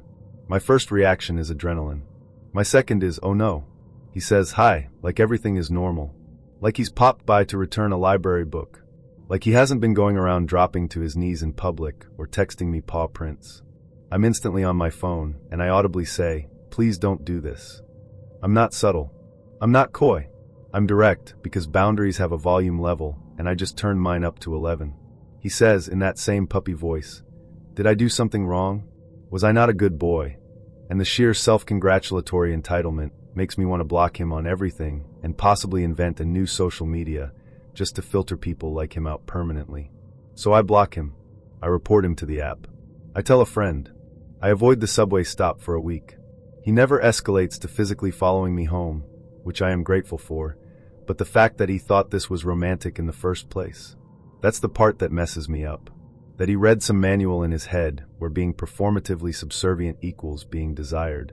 Here's the thing about fetishizing submission in public. It disregards the other person's consent by making intimacy into a public spectacle. It's coercive because now you feel watched, evaluated, and manipulated into performing kindness. It's not sexy. It's predatory, thinly veiled as quirky. So yeah, I never spoke to him again. I blocked him. He was woof until he wasn't. And sometimes I still catch myself, years later, on a subway platform, glancing down at my shoes and thinking, don't let anyone treat you like a prop. Don't let anyone reduce you to a grovel. If they want to be your dog, they can adopt one. So this one is wild in a totally different way. Not scary, not gross, just financially and spiritually disrespectful. So he matches this girl on Hinge. Off rip, she's like, let's get dinner tonight. Not let's chat, not coffee sometime, not maybe this weekend, no, tonight. And not just grab food. She specifically says white tablecloth, which is code for you're paying and I want appetizers. He's already suspicious, because that kind of energy can be either confidence or scam. But he's like, fine. He picks her up, drives her to a nice spot right before closing. He's not even hungry, it's like 9:15 p.m., but she orders like she's clocking in. Appetizer for her, full entree for her, margarita for her. Not, what are you getting? Just straight to business. Then she goes, I'm gonna run to the bathroom. Okay, normal. Except she's gone for 15, 20 minutes. Now, at that point most people assume they just got dined and dashed on. He's sitting alone at a table like, did this woman seriously make me drive her out to a restaurant as an Uber and a wallet and then vanish? So he gets up to go check. He does not find her in the bathroom. He finds her in a private banquet room in the same restaurant, on what is clearly another date. She is literally sitting with some other dude, drink in hand, chatting, laughing. Mid-shift. Like she just rotated tables. Like she's doing sections. He walks in and she's like, oh hey, like this is normal. Like she's running dual screens. And here's where he's a better person than most, because instead of flipping the table or making a scene, he just goes back to his table and waits. He sits. He scrolls Twitter. He treats it like maintenance downtime. She finally comes back and gives him this lazy, haha sorry, that was a friend from high school, we were just catching up. Girl, be serious. No one catches up in a banquet room with candles. Then the bill lands. Now this is the part where, if you're gonna act like a princess all night, you should at least commit and keep the same energy. But the second the check hits the table, she suddenly goes real quiet. He's like, so we splitting? And she's like, yeah, that's fine. Her card declines. $419. So she literally Venmos herself money from some other guy in front of him, just so she can pay her half. Like she's crowdsourcing the date in real time. Then, and this is the part where I screamed, she gives him a post-date performance review. She's like, so just so you know, you didn't open my car door and you didn't pay for me, so this honestly wasn't that great. Ma'am, you disappeared to go sit with another man mid-burrito, and you're doing Yelp feedback. He said he just left her there. Which, king behavior honestly. Because bare minimum, if you're gonna juggle two dudes at once in the same establishment, don't act brand new when one of them stops playing. So this one sounds harmless at first, like, oh she just likes to drink. And then you do the maths and realize you just sponsored a chemical event. He takes this girl out. He hasn't dated in a while, so he's like actually hopeful. She says she wants Mexican food, which to him is a green flag because Mexican plus margaritas equals obviously we're about to have a chill, fun night. They sit down. Restaurants doing $10 margaritas. Not little sad house margs in a Dixie cup. The big ones. The ones that are basically a fishbowl with salt. Cool. Round 1 fine. People get a drink to loosen up. Round 2 okay, still normal. You're on a date, conversation's flowing, that's allowed. Then she orders number 3. Then number 4. Then number 5. By the time she's on number 6, he's watching this like it's a science experiment. She's not slurring. She's not wobbling. She's just steady. Focused. Like a professional. Like this is not her first tour. He says she hits 7. Then 8. 8 full margaritas. At $10 each. On a first date. And he's sitting there doing terrified bar math in his head like, that's $80 just in tequila. That's not even food. That's not tax. That's not tip. That's not my drink. That's not guac. Meanwhile she's like, this is so fun, I'm having the best time. And of course she is. Of course you're having the best time. You're on vacation, sweetheart. You're on paid leave. You're sponsored. He's looking at the receipt like it's a hospital bill. He's about to cry signing it. You can see his soul leave through the pen stroke. And here's the other layer. It's not even just money. It's liability. He's thinking, if she stands up and falls over, that's on me. If she acts in the Uber, that's on me. If she blacks out and I have to carry her, that's on me. I am now legally tethered to this situation because I said sure, dinner sounds good. And he's like, yeah, nah. I'm done. I'm built for love, not for $80 worth of tequila in one sitting. Which is honestly fair. About 8 years ago, I went through a stretch of my life that I can only describe as hollow. Maybe even pathetic, but that's hindsight. Back then, it just felt like survival. I was 32, living alone in a one-bedroom apartment just outside downtown Denver, Colorado. I'd had a couple of long-term relationships before, but the most recent one, the one I thought was the one, came to a screeching, soul-crushing end. His name was Aaron. We were together for 5 years. He was the kind of guy who knew his way around a kitchen, always had the perfect Spotify playlist for road trips, and could fall asleep anywhere. I thought I'd marry him. I had imagined our wedding in Estes Park, maybe a honeymoon in Italy. But one night, over dinner at Root Down, he told me he couldn't do it anymore. Said he wasn't ready. That he needed time to figure himself out. A week later, I found out he was seeing someone else. Someone younger, thinner, and probably less obsessed with Harry Potter and true crime documentaries. It was a bitter pill, and I swallowed it with wine, takeout, and far too many late-night replays of The Office. But Aaron isn't the story here. He's just the wound that left the scar. A couple of months after that breakup, I found myself spiraling. I wasn't looking for love, I was looking for distraction. I signed up for one of those dating sites. Maybe it was OkCupid, maybe Plenty of Fish. I honestly can't remember. They all blend together after a while. The matches were a mess. Guys who listed things like no tall chicks or no girls who geek out on Harry Potter in their bios. I'm 5 feet 10 inches and have a Deathly Hallows tattoo, so it was a hard pass from me.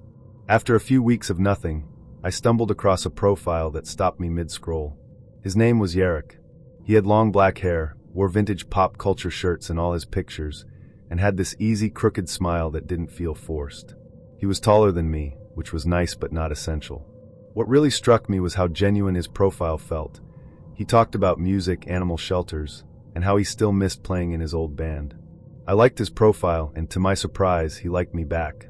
I messaged him first, saying something like, "Your hair is better than mine. What's your secret?" He replied within minutes, joking that he'd made a pact with the devil in exchange for eternally perfect conditioner. I laughed out loud. That's how it started. We talked every night for the next 2 weeks. Then we moved to phone calls. He had this warm, melodic voice, like he could have been a radio DJ or a lounge singer. He told me about his old band, how they used to play late-night sets at local dive bars in Boulder. He'd worked at a vet clinic recently, mostly sitting with overnight animals, comforting them after surgeries or helping those who were too sick to be alone. I swear, I could feel myself falling for him through the phone. But there was always this little voice in my head whispering, "Why is someone like him single?" He was funny, caring, attractive. It didn't make sense. So one night I asked. He paused, then finally said, "It's complicated." Red flag? Maybe. But I was in deep. I gently pressed him for more, and he eventually confessed that he was married, but separated. "It's over," he said. "We're just working through logistics." Not ideal, but not a deal breaker. I'd been there too. Relationships can be messy. I figured if he was being honest with me, maybe he deserved a chance. We finally agreed to meet in person. Saturday morning. Coffee at Aviano on 2nd Avenue. I wore my favorite oversized sweater and jeans. When I walked in, he was already there, tucked into a corner with 2 coffees on the table like he'd guessed my order. He looked exactly like his photos. Not slightly off. Not 10 years older. Just him. I was relieved. We talked for hours. About movies, our favorite concerts, the worst dates we'd ever had. He made me laugh until my stomach hurt. I hadn't felt that light in months. At one point, I looked at him and thought, maybe this could be something. As the sun crept higher in the sky, I mentioned I should probably head home soon. He nodded, then glanced down at the floor like he was trying to summon courage. I tilted my head and asked if everything was okay. "I actually need a favor," he said, looking sheepish. "I don't have a car right now. Is there any chance you could give me a ride?" I hesitated, not because I didn't trust him, but because it caught me off guard. I hadn't seen him arrive, so I didn't realize he hadn't driven. But he looked genuinely embarrassed. "Sure," I said. "It's no problem." He thanked me, and we walked to my car. As we drove, he gave me directions: left here, right at the light, another left. We made small talk, and then he got quiet. I asked about the separation again. That's when he dropped the bomb. "We're not technically separated yet," he said. "I mean, we're not divorced. We're in a weird place." My stomach dropped. My fingers tightened around the steering wheel. "So you're still married?" I asked. He nodded. "Yeah, but it's done. There's no fixing it." I didn't respond. I just kept driving, letting the silence fill the car. He started talking more, about how things went wrong, how he felt trapped, how he'd made mistakes. I wasn't really listening. I was too busy berating myself for getting pulled in. Then he said, "Turn right up here. Into that lot." I looked up and realized we were pulling into a police station. I parked and turned to him, completely confused. "Why are we here?" He looked at the building, then back at me. "I'm sorry," he said softly. "I really liked you. You're a beautiful person. I wish I met you under different circumstances." "What are you talking about?" He sighed. "I'm going in to confess something. Something bad. I didn't mean for you to get caught up in this." My mouth went dry. What did you do?" He paused, eyes glistening. "It was an accident. I never meant for it to happen. But it did, and I have to own it." He opened his door and stepped out, then gently closed it behind him. I watched, frozen, as he walked into the station. He approached the front desk, spoke to someone, and within minutes, a uniformed officer came to meet him. They talked briefly, then the officer handcuffed him and led him through a side door. I just sat there numb. A few minutes later, another officer came out and knocked on my window. I rolled it down, heart hammering. "Ma'am," he said, "how do you know the man you just dropped off?" I stammered. "We were on a date, our first date." He raised an eyebrow. "You weren't aware of his situation?" "No," I said. "He said he was separated. That was all I knew." He nodded somberly, then said, "He just confessed to the murder of his wife." The world stopped spinning. I couldn't breathe. I answered their questions, told them everything I knew. They took my name, my number, and eventually let me go. As I drove home, the full weight of what had just happened began to settle in. I had coffee with a murderer. I gave him a ride. I laughed with him. I complimented his hair. I still don't know if our date was just a ploy for one last moment of normalcy, or if he genuinely liked me and wanted something real before facing whatever consequences lay ahead. Maybe he needed someone to see him as human one last time. But the scariest part, he didn't seem like a monster. He wasn't creepy or aggressive. He was charming, thoughtful, sweet. Just a guy. The day of the run, the Charles River looked like glass, still, stretched, and catching the light like it had something to prove. I signed up for the 10K on a dare from myself. After weeks of doom scrolling and takeout, I wanted a reset. Something to sweat out the stagnation. The Stride Kind charity event promised a digital wellness ecosystem, whatever that meant, and a free tech shirt made from recycled ocean plastic. I picked up my packet at a pop-up booth in Back Bay. Inside were the usual goodies, bib, pins, coupons, but also a wristband with a square chip embedded in the clasp. "This logs your pace, heart rate, and route," said the guy behind the table, handing me a brochure. "Sync it with the Stride Kind app, and you'll unlock personalized coaching, motivation recordings, even post-run breath work." He was tall, lean, in a hoodie with the Stride Kind logo, a minimalist wave with a heart inside it. His name tag read Renzo. "Is this one of those apps that tells me I'm dying when I miss a run?" I asked, half joking. He laughed. "Only if your soul's dying too." I raised an eyebrow. That was weirdly hot. He grinned. "You'd be surprised how many people say that." We talked a little longer than necessary. He offered a demo of the app, guided runs, biometric feedback, even a mindful cooldown, narrated by someone who sounded like a sleepier version of Timothy Chalamet. I scanned the QR code, downloaded the app, and synced the wristband. "See you at the finish line," Renzo said, voice low and playful. I ran the 10K the next morning, heart pounding, pace steady, legs burning in the best way. Every kilometer, the app buzzed with encouragement. "You're stronger than yesterday. Tap into your breath. You are your own finish line." It was cheesy, but it worked. I crossed the finish line breathless and proud. Renzo found me in the crowd and handed me a coconut water. "You crushed it," he said. "Your BPM stayed stable the entire final mile. That's rare. You're tracking that?" He nodded, tapping his phone. Just performance data. Helps us calibrate your next run. I didn't question it. That night, the app congratulated me with a badge called Woke Warrior and pushed a playlist titled Burn Plus Rise. I clicked on it. The music was dark, pulsing. Halfway through, a voiceover started, something about grit, discipline, and eliminating ideological clutter. Weird. The next day, I noticed a new tab on the app, Awareness Streams. It offered high-performance thought content. Curious, I opened it. The videos were slick. The thumbnails looked like TED Talks. But the titles got dense fast. Biopower and the Fall of the Soft Mind. Purity Metrics in Urban Planning. One clip featured a man ranting about how digital sovereignty required rejecting democracy as an obsolete algorithm. I backed out of the tab. Later, on Instagram, I started seeing ads for nootropics and tactical gear. A bio-optimization retreat in Montana. An influencer selling body-first ideologies with phrases like, train your blood, train your beliefs. I checked my privacy settings. The StrideKind app had access to everything: location, contacts, health data, even microphone access. I uninstalled it. That night, an email arrived. Subject: your optimization journey is just beginning. Inside, a message from Renzo, or someone using his name. You've unlocked an elite threshold. Don't quit now. Your data proves you're a candidate for Phase 2. Phase 2? I replied. What the hell is Phase 2? No answer. I posted about it online. A few runners messaged me privately.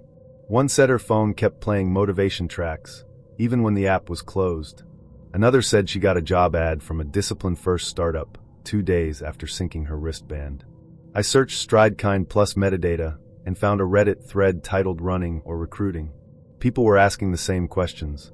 Complaints about biometric data being sold. About political content targeting users with certain heart rate patterns. About performance coaching that veered into ideological conditioning. I went cold. I emailed StrideKind. No reply. I tried to log back into the app. My account was locked. A message flashed across the login screen. You already know where to go. Now run. I threw the wristband in the trash. The next day, I got a text from an unknown number. Don't lose momentum. We're watching your curve. I blocked the number. I reset my phone. I deleted every health app I'd ever downloaded. I didn't run for 2 weeks. When I finally laced up again, I left my phone at home and ran without music. Just my breath, my pulse, my own damn rhythm. No tech, no coach, no curve to chase. Just me in the street. Because sometimes the finish line isn't about performance. It's about reclaiming the run.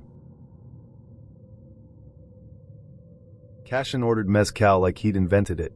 We met on a Tuesday night, slow and slurred, the kind of night where the city feels like it's exhaling. The bar was tucked into a basement off Delancey, all candlelight and velvet booths. He wore a black shirt, unbuttoned just enough, with sleeves rolled to his forearms and a laugh that landed somewhere between smooth and dangerous. I liked him immediately. Too much, probably. He didn't ask questions the way most men do. He asked like he was already imagining the answers. What makes you feel alive? Would you rather be worshipped or feared? Have you ever kissed someone just to ruin them? I laughed, maybe too loud. You ask that on all your first dates? Only the ones that matter. His hand brushed my thigh under the table. Not by accident. We talked about books we never finished, places we'd pretended to live, people we'd almost loved. He said he didn't believe in fate, but he believed in signals. I asked what kind of signals. He just looked at me and said, this. We left the bar just before 1 a.m., high on smoke and something unspoken. The air outside tasted metallic, like rain that hadn't landed yet. The streets were mostly empty, just a few cabs sliding past and the glow of neon signs bleeding onto the sidewalk. He slipped his jacket over my bare shoulders. Cold, he asked. Not with you, I said, and hated how much I meant it. We walked slowly, his fingers brushing mine, then lacing them together. A quiet kind of claiming. I let him lead. When we reached the corner, Orchard and Stanton, he paused. I know a shortcut, he said. Shortcut to what? To wherever you want the night to go. He turned down a side alley without waiting for my answer. I hesitated. But you know how it is. When someone makes you feel chosen, your body forgets to be cautious. I followed. The alley was narrow, framed by brick walls slick with condensation. A single flickering light overhead made shadows stretch long and strange. Somewhere in the distance, a siren wailed and died. He stopped near a fire escape and turned to face me. His eyes were darker now, hungry. "I've been thinking about kissing you since the first sip," he said. "So kiss me," I whispered. He did. It was slow and firm, one hand gripping the back of my neck, the other sliding down my spine. I pressed into him, drunk on touch, breath fast, hips tilted forward. His mouth tasted like smoke and lime, and something bitter underneath. His hand dropped to my waist, then lower. I gasped. "Here." He smiled against my mouth. "You like dark corners." I didn't say yes. I didn't say no. We were a tangle of teeth and breath and fingertips, the kind of kiss that feels like falling down a flight of stairs and liking the landing. I reached for his belt. He caught my wrist. "Not yet," he said.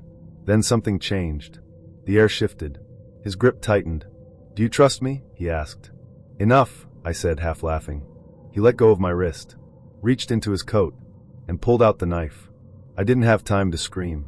The blade slid between my ribs like it belonged there. For a second, I didn't even feel pain, just shock, sharp and bright. I stumbled backward, hand to my side, eyes wide. He didn't run. He stepped close, tucked a strand of hair behind my ear, and whispered, "You said you liked danger." My knees buckled. He caught me, not gently but efficiently, lowered me to the ground, then walked away like he was late for a cab. I lay there, blood pooling under my ribs, the taste of him still on my lips.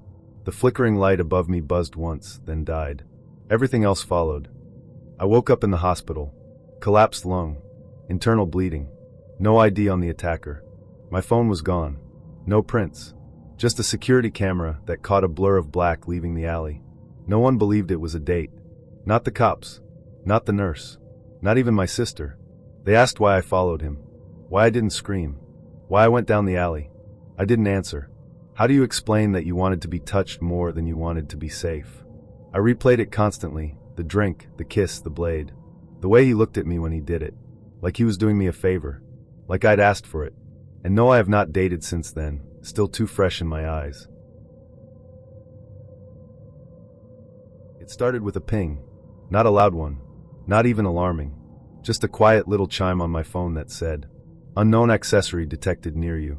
This item has been moving with you for a while." I was sitting in my car, engine running, waiting for the coffee shop drive-through to inch forward. Still half asleep. I saw the notification and thought, weird. Probably someone's Bluetooth speaker. But it wasn't. It was something else. Something planted. And it led me back to Anessa. We matched in mid-June. I remember because it was the same week I decided to take a break from dating apps. And then, of course, I matched with someone actually interesting. Anessa had this kind of effortless edge to her. Her photos weren't over-edited or posed. One was a blurry shot of her laughing at a house party. Another showed her tuning a guitar. In her bio she wrote, "I like rainy nights, horror movies, and people who don't flinch." We messaged for 2 days before meeting up. She was sharp, funny, a little dark in a way I liked. We joked about which of us would turn out to be the serial killer. She said, "If I were one, I'd be the kind that leaves clues." I said, "I'd never get caught." We liked that about each other. Our first date was drinks at a rooftop bar downtown. She wore this deep green jacket that matched her eyes and boots that made her look like she could either break my heart or my kneecaps. Maybe both. We talked for hours. About old movies, weird dreams, the uncanny feeling of being awake at 3 a.m. and not knowing why. She leaned in close when she laughed. Touched my arm when I made her smile. Told me I had still water energy. I didn't know what that meant, but I liked how she said it. She invited me back to her place. I said yes. It wasn't anything wild. We hung out on her couch, played each other songs we liked. She showed me a sketchbook full of ink drawings, mostly faces, all of them expressive, some downright disturbing. She said she liked watching people and drawing what she thought they were feeling, but not saying. One of the faces looked eerily like mine. I pointed it out. She just smiled and said, "I draw fast." Around midnight, I said I should head home. She walked me to the door and kissed me slow. "Text me when you get back," she said, "so I know you're safe." At the time, I thought that was sweet. Now I wonder if it was something else. We went out 3 more times over the next 2 weeks. Each time, she asked more questions. "Where do you usually hang out? What gym do you go to? Do you take the same route to work every day?" I told myself she was just curious. Attentive. Maybe a little intense. I didn't see the warning signs. Not yet. The last time I saw her, she was different. We met at a bookstore cafe. She seemed distant, tired. Her eyes had this hollow pull, like she'd been up all night thinking about something she couldn't say. I asked if she was okay. She said, "I just get attached too easily." Then she added, "But I'm working on it." We hugged. She didn't kiss me. I texted her the next day. No response. I figured she was ghosting, that it was over. I moved on. Then came the ping. That quiet little notification that said something was following me. I tapped on it. My phone brought up a map. A red that had been with me for the past 2 hours. From my apartment, to the gas station, to the coffee shop. I opened the Find My app. It showed a device labeled Unknown AirTag. I'd never owned one. I searched my backpack. Nothing. My coat. Empty. Then I checked under the passenger seat of my car. There it was. A white AirTag, taped to the underside with black electrical tape. I just stared at it for a second, cold blooming in my chest. Whoever placed it there had known exactly where I was for days. Maybe longer. I took it to the police. They asked if I had any idea who could have planted it. I said I'd only gone on a few dates recently. Gave them Inessa's name. They asked for her last name. I didn't know it. She wasn't on social media. Her Tinder account had been deleted. The phone number she used? Disconnected. The address I'd driven to? That apartment was vacant. Had been for weeks. My stomach dropped. I'd been to that place 3 times. Sat on the couch. Drank wine. Used the bathroom. None of it was hers. I started to spiral. What was real? What had I been talking to? Why had she wanted to know my schedule, my routes, the layout of my life? I have a few stories actually, but I'll tell you about one that I haven't told many people outside of my circle about. I'll try to keep it somewhat short though, even though I'm notoriously terrible at doing that. Anyways, let's move on. This happened back in early 2018. I was a horny 18-year-old at the time, and I'd been on this weird hybrid social media / dating / kink site for a few months. I made a status that was kinda stupid. I forget what I even said, but this one older chick, 46, from the Northwest somewhere sent me a PM about it and mentioned she always enjoyed my sense of humor and wanted to be friends, but she understood if I didn't want to talk. I told her it's okay, and that I appreciated the compliment, and we got to talking innocently for a while. Just some really low-key stuff honestly. I can't remember everything obviously since it was a couple years ago, and that part of our conversation didn't stick out from all the others I'd had on the app. It didn't take very long for things to get sexual, and being an attention-starved 18-year-old dude with some pretty low standards and not really knowing exactly what I wanted out of a romantic relationship, I guess I kinda just let it happen. We did some ERP, erotic roleplay, together, and it turned out we had a few of the same major kinks, so it was fun. After we had enough of a bond over that shit, we talked about each other's lives and situations a bit to get closer. That's where things started getting a little weird. So she told me that she had 2 sons, both of them older than me, but one was a lot closer in age. I mean, that's not really weird by any means, but she mentioned that she had a big thing for guys who were younger, and she made sure to put emphasis on how much younger she was into. It didn't really sit well with me at 18 that this chick was into guys around her son's ages, but I let it slide. Horny and confused are 2 emotions that don't really mix very well, especially in younger dudes. It was extremely conflicting, but like I said, I didn't really make it into a big deal at the time. I can't remember the order of these next 2 events, but I'll try my best. A few days later, she asks me, "King, I need to know right now, are you really 18? So I told her I was. She said, "I just wanted to be sure, I've been lied to before. A guy told me once a couple years ago that he was 18, but after we had sex I found out he was really 15-inch, and at that point I'm thinking, okay, maybe he did lie, but it's still pretty weird regardless." I think at that point it was starting to register with my hormonal-ass brain that something wasn't right. I was still dumb about it though, and I didn't break any contact, since at that point in time I was thinking I'd actually be able to sway my parents into taking me up to where she lived because of a college there that I wanted to check out, and maybe I'd get lucky one night. That's a long story in and of itself, but I don't feel like explaining my history with college and all that shit on here, so I won't. She messaged me later and said something along the lines of, "My entire week has been unproductive. I can't think about work at all. I've been thinking to myself, I want King and lots of attention, lol." I got some creepy obsessive vibes from that. I don't know what I said in response, but we eventually had another RP where she told me, You're making me want to kidnap you so bad right now. If you come here, I don't think I'll ever let you leave.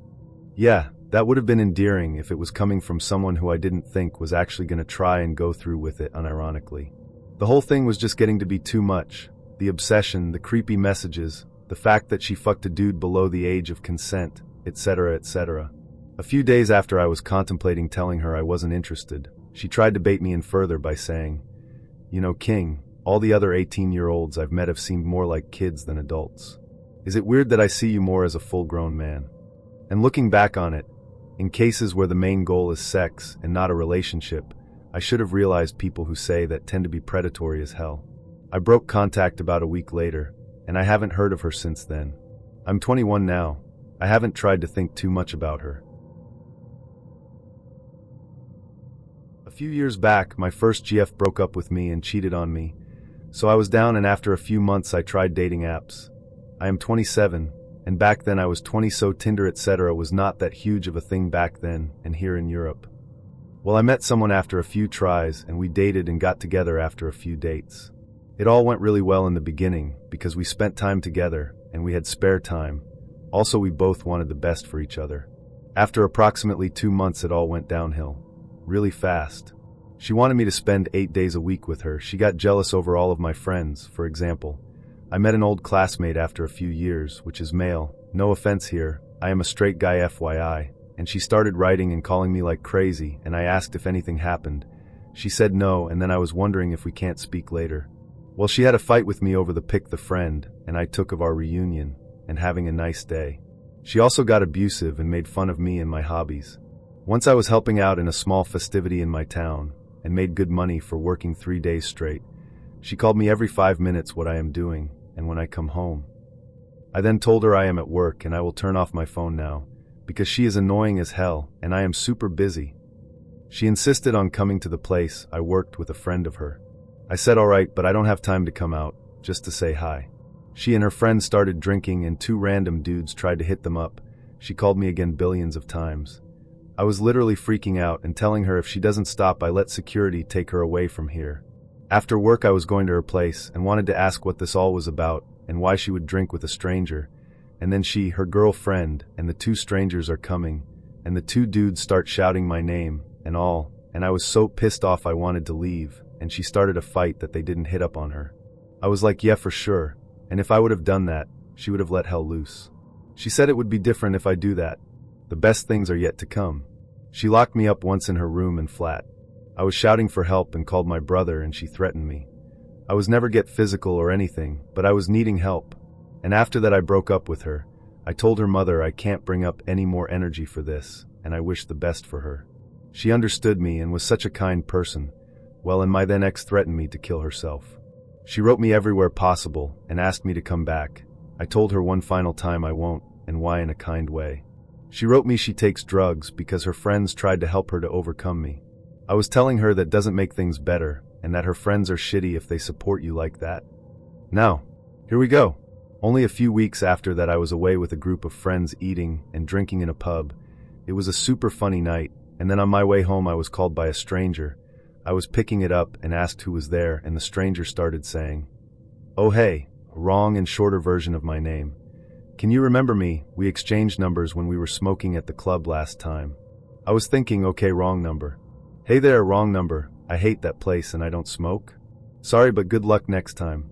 I was getting off the train, and then I got another call by the same number. I was like, WTF. Picked it up and told him that he is definitely wrong, although he was drunk or something. He then told me, "Hey, I am a friend of your ex. She feels horrible and asked me to talk to you and to make you overthink to come back to her." I was so upset and pissed off. I shouted into the phone in the middle of the night, "Listen up, buddy. Nice try earlier, but I don't care who you are and if you buy her all the drugs. So don't fucking call me again."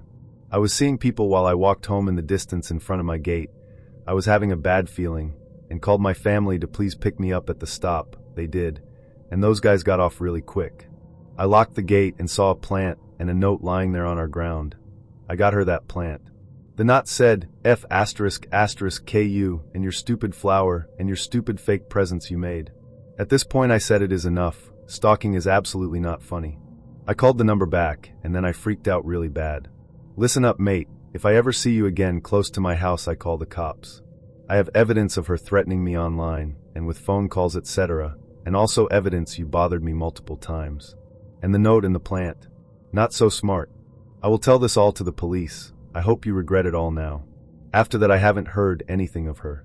But once I was working in a restaurant at the bar, and she and her friends came there to eat. It was weird, but she told the guys I was her weird ex, and they started bothering me, and I had to get the whole group to get thrown out, and they are not allowed there anymore. For years ago, I thought I had life figured out. I had a girlfriend I adored, a steady job, and a ring hidden in my sock drawer. I was ready to propose. We'd been together for nearly 3 years, and despite a few bumps, she felt like home. Then one Thursday evening, I came back from work to find the apartment half empty. Her side of the closet was bare, her laptop gone, and a note on the counter that said, "I'm sorry. I need something else." Turns out, something else was a guy from her gym. I spiraled. Hard. My friends tried to help, dragged me to bars, movie nights, even a friend's bachelor party with dancers and dollar bills flying like confetti. And maybe it was the whiskey talking, but something inside me clicked that night. Why was I out here trying to build castles with people who only brought matches? I decided to live a little, for myself this time. I re-downloaded all the apps, Tinder, Hinge, Field, and updated my profile with a new haircut and a line that read, "Not looking for forever, just looking for fun. Bonus points if you like wings and horror movies." That's how I met her. Her name was Cressida, at least that's what her profile said. She had jet black hair, striking gray eyes, and this confident smirk that said she'd already seen through whatever game I thought I was playing. Her bio was weirdly specific. Into tall guys W/long blonde hair, blue or gray eyes, 6 feet plus, and someone who would do anything for me. It felt oddly targeted. I ticked every box, physically anyway. The do anything part? That was more complicated. We started chatting. She was funny, quick with the sarcasm, and didn't ask a lot of small talk questions. Instead, she dove straight into stuff like, "What's your biggest fear?" Or, "If you had to erase one memory forever, what would it be?" Morbid? A little. But I was intrigued. She said she wasn't looking for a relationship, just a connection. That was fine by me. We agreed to meet up that Friday.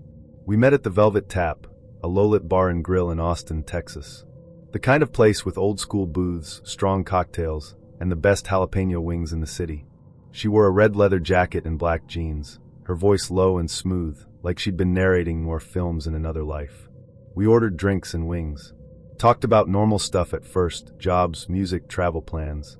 Then, somewhere between my second IPA and her third gin and tonic, the questions started getting odd. "Do you believe in energy transfer?" she asked. "Like crystals?" "No. Like blood. Or pain. Or intention." I laughed nervously. "That's intense." She smirked. "You'll get used to it." Then she asked if I liked horror movies. I said I loved them. She leaned in across the table.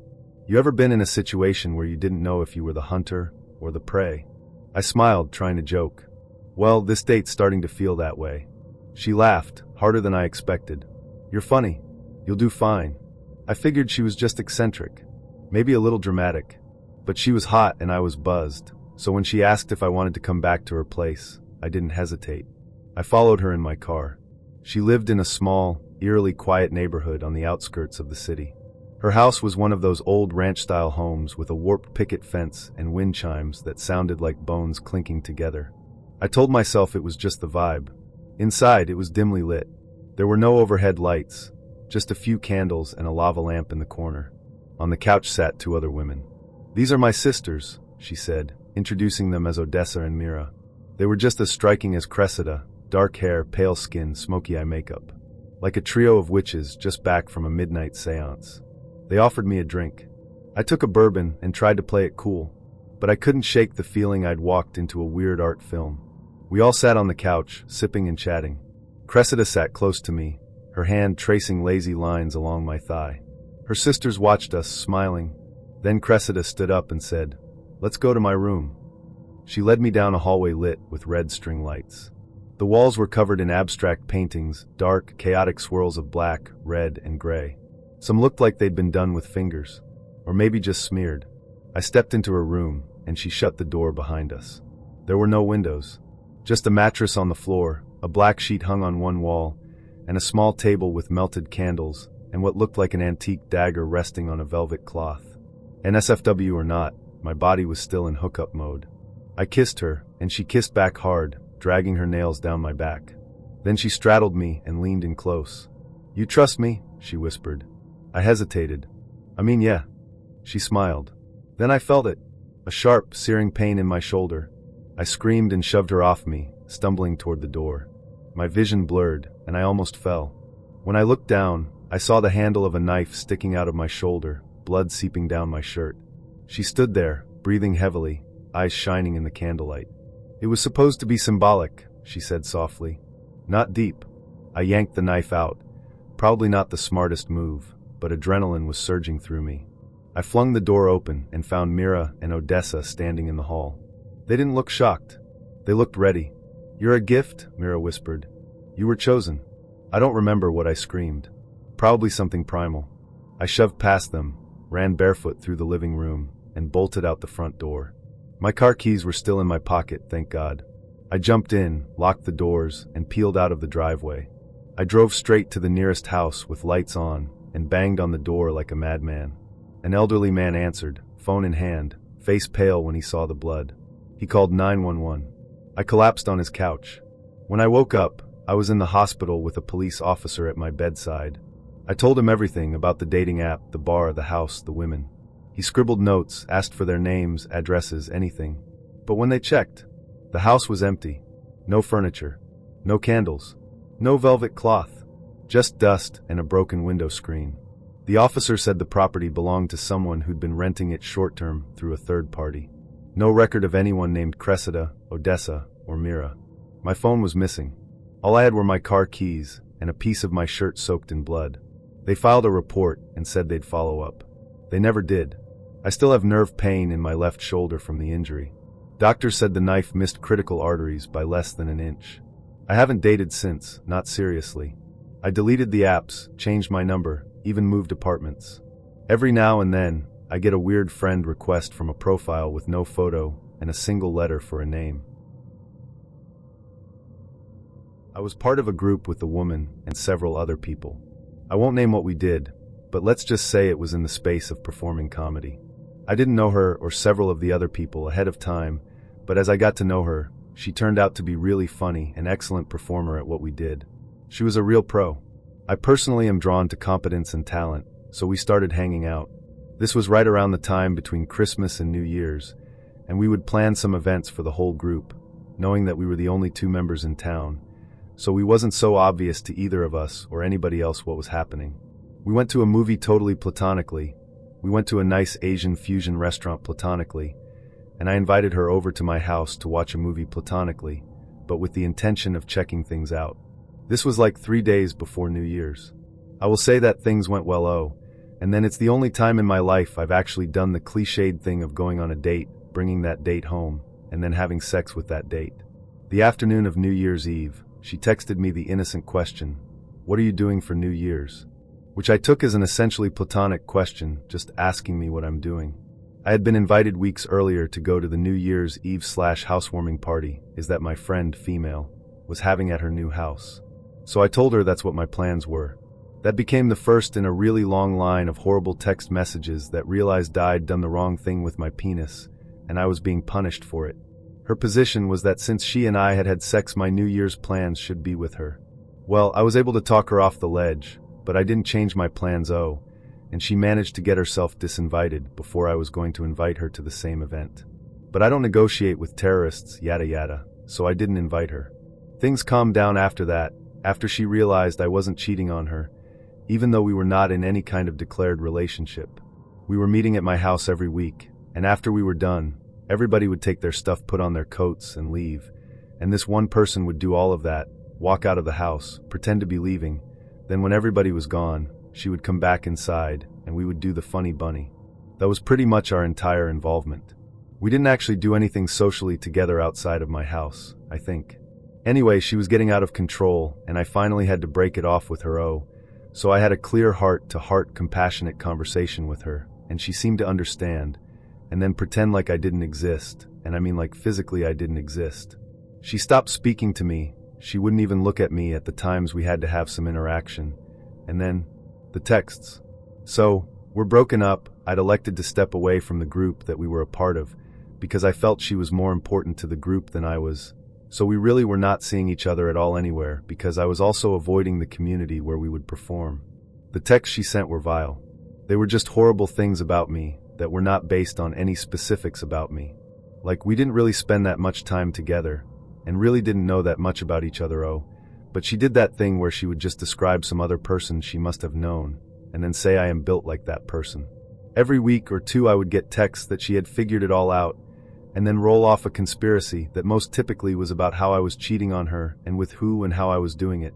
I mean, I guess I was a little bit flattered that she thought I was just getting that much ass and have the luxury to make a girl like her just another piece of ass in my harem, despite my behaving in no way that would indicate I regarded her like that.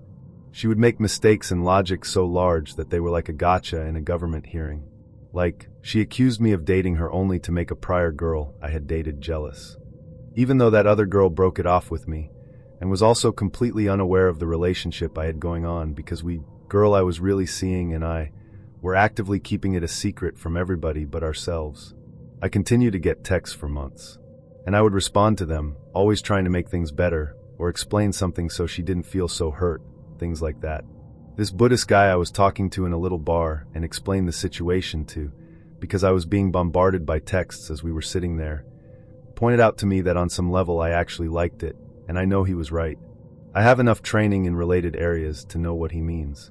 Basically, I was getting something out of it, or seeking to get something out of it, which was to first off be important to someone, secondly to try and preserve my good guy image, so that nobody ever in the world says something bad about me face with rolling eyes, and helps me keep my attention off of my own sense of loss and bereavement, not just about this relationship, but about all the relationships. As kindly and compassionately as I tried to treat her, I just knew I was not cut out to be one of those people that's abused by their partner verbally and or emotionally, and I wasn't really interested in that, so the Buddhist's advice was to simply stop responding to the texts. He rightly pointed out that I was just giving her what she wanted, so why should she stop? In this case, he was right. From that moment forward, I didn't respond to another text from her, and she stopped texting me about 3 days later or so. Her texts didn't change character at the end. She didn't acknowledge that I wasn't responding to her, and didn't seem to change tactics in response to this fact, but they just stopped. I never got another text from her ever. She's actually a really nice person, and very funny and talented, but also somewhat troubled by stuff from her past, to a slightly larger degree than most of us, so I do wish her well, and I've never wished her ill. It was absolutely my most mature handling of a breakup in my life, but also the worst breakup I had.